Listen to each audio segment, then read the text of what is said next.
Hi, this is Bonnie, and as I promised you from the last video where I showed you how to make the barrel, the SVG barrel from Sherri Baldy, I'm going to be using this on a card, and it's going to be a card tutorial today. And I'm also, again, just to remind you, I'm going to be using this image 621, and I'm going to show you some of the supplies that you need to make this card. I'm making a 5 by 5 inch card. So this is just cardstock.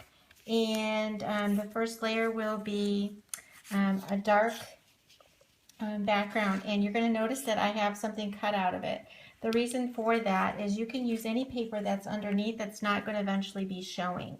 And it's not wasting your paper either. On top of that, I didn't have very much of this color left, and I thought, well, this is the best way to be able to use it. So I'm going to be layering this, and this will be like the first layer. I'm just going to show you without taping it down what it's like. Always construct before I actually tape. I'm going to be doing a half triangle, and as you can see, this little piece right here is showing up. I should pull this up a bit so you can see better. There you go. And the next thing I'm going to be using actually is going to be some wide burlap. It's going to be taped behind. And then again, I didn't have enough paper, so I'm purposefully doing it this way so that I can use up my scraps. And that's going to be going on top. So this is going to be our basic construction for our card. And then we're going to be adding the image and the embellishments. So again, just to let you see, this is just a regular rectangle, and I just added a little bit to the side of it, a piece of burlap, wide burlap, and then a triangle. And the triangle, basically what you can do is figure out what you want for your square to be, cut that paper in half, and then you can line it with your matted paper. And then again, the layer and the background layer. So I'm going to go ahead and put this all together, and then show you the next step after I tape this all down. I don't think you need to see me taping this all down, so I'll show you in just a minute. Okay, so before I get started any further, I wanted to show you that I am using Sherri Baldy's paper pad. This one happens to be the Blue Rose Garden Vintage Teal. As you can see, it's got beautiful papers inside of it. That is what I'm totally making my card with, other than the basic cardstock on the back to mat it. It's gorgeous paper. You can purchase this at her store called mybestiesshop.com and get that sent to you. And she also has some digital paper on there as well that you can get right away and print it off yourself. So I wanted to finish showing you a little bit more that I have gotten done on the card, but I wanted to make sure you knew that she had some gorgeous paper.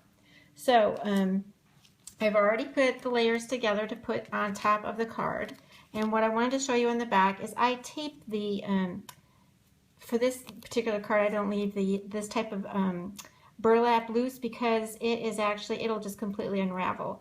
So I tape it down, and then I go ahead and use my ATG gun on top of it just to secure that, and that will go on top of the card, and that goes basically just like that. So we've got our card base done, and you can kind of see how that sets. And then the next layer is that piece that I showed you. I think I'm going to have it go this way. And I put some foam tape on the back. It doesn't adhere really well. The foam tape would probably adhere well to this burlap, but the ATG gun does not adhere well to this just sitting here like that. So I'm putting foam tape on the back, and it's going to go above and below it and still hold it down. So it's going to basically be like that. And then my next thing will be I need to cut out, I actually hand cut my image, and then I'll be using the barrel. And then I'll add some embellishments like flowers and leaves. So I'll be right back.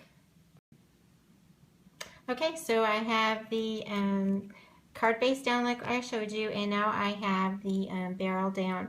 I just use ATG gun to tape to keep the barrel down. However, I did cut out my digital image, and I put foam tape on her, and what I'm doing is, if you can see, I'm leaving this space right here because it's going to overlap on top and I want her to be raised up just slightly so she looks like she's a little bit more 3D.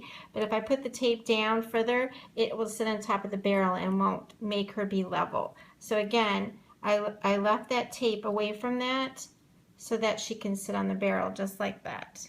If you can see what I'm saying. I think you can. And then she just goes down on top of that. And it looks like she's sitting on top of the barrel. That was my intention. The other thing I did is I've already picked out some flowers that I'm going to use to arrange on the card. And I know on occasion people are a little bit confused as to how to put flowers on the card. You know, it's something that I have to kind of look at other cards and get an idea of how I would arrange them myself. So what I typically do is I will practice a little bit and decide where I want the flowers to go. And I don't like to have a lot of space between like the image or my main focus. I want it to look like the flowers are a part of the arrangement, if that makes sense. And so then I pick out colors I think that will arrange with the paper and my image when I go to put them on. And then I don't want them to look like they're just, I want them to look like if you were really going to have flowers, how they would kind of look. Like I said, just kind of play around and figure out how I really want them to go. I arrange the flowers on here so they look like they're more, like they really grew maybe alongside of the barrel. And then just for other embellishment, I will rearrange more flowers up this way, like it looked like they continued to grow on the card. So I'll go ahead and finish adding that, and I also am going to add the copper leaves, and I used Martha Stewart punch just for my leaves for this card. So I'll go ahead and finish it off and let you see what it looks like in the end. Okay, so I wanted to show you the finished card, and I did two more Sherri Baldy's SVGs, and that is the butterfly, the single butterfly, and I cut it out in two different lengths. One was 1 1/2 and the other was 1 1/4, and then I layered them together. And this background right here is called Coral Border. It is supposed to be for like a fish scene, but I just thought it was so lacy and pretty that I put it at the top. I think you can see everything else that I put on, the flowers and everything else. So the card is finished. I was so excited about making this barrel that I made 2 cards, and I actually did this one also with double barrel, same coral border, but I will have pictures of both of these. This is a 3D image, and I will show you that also in the description where you can get this image. It doesn't come as a 3D sheet yet, but you can turn it into a 3D sheet by coloring it up yourself. So thank you for watching, and please come back and comment and subscribe. We will continue to share our tutorials with you. Thanks.